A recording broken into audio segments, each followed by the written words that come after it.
I think the simple reason really is that Finland, the pandemic started a little bit later in Finland than other countries, and also even in regular cyclical situations. If one looks at the business cycle for Finland, Finland is often a little bit behind the Western Europe and United States.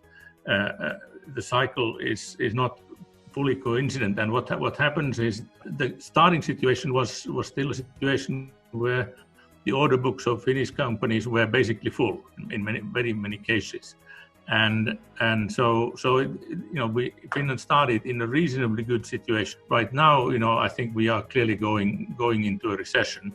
My own personal guess, which is really a guess, is maybe I would guess about in the middle of that, say 7-8% maybe. I see. So broadly speaking, we can see that the Northern European countries are doing relatively better than their counterparts in the South. So what could be the reason? Well, I think this has been a fairly long-term situation that the Nordic countries have a reasonably strong economy. They are already fairly wealthy, so the growth rates are not that impressive, but they are fairly solidly in the growth. And I think that's one reason why that expectation is. Whereas if you look at some of the Southern European countries, they have been either chronically in difficulties like Italy, or they have been very cyclical like Spain, and they are now of course being much more hit also on this pandemic.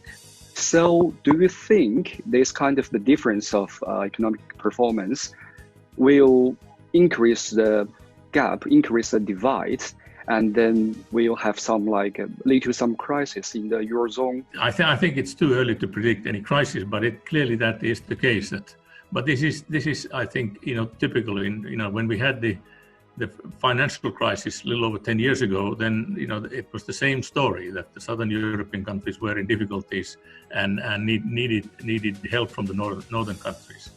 And now this Corona bond, which is, I think the idea is long gone, but there will be help via the EU Commission budget, but you have to have fairly tight conditions, of course, on this.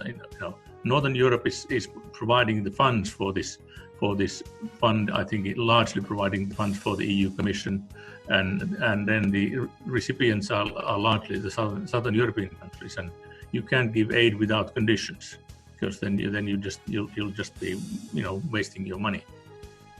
I see. So the last question, let's go back to Finland. We'd like to know, through this pandemic, through this crisis, have you seen any vulnerability or any weaknesses of the economy of Finland?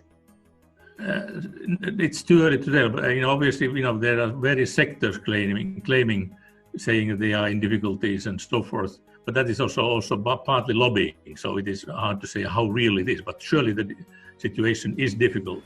But we don't, with the first quarter results, which means results by the end of March, they are now coming out, and some big companies are reporting pretty good results. But that's the first quarter. I think the second quarter we will see only in August what the results are for by the end of June. And I'm sure they're going to be quite a bit worse. As I said, we are in the early stage, and it is very hard to say how far this goes.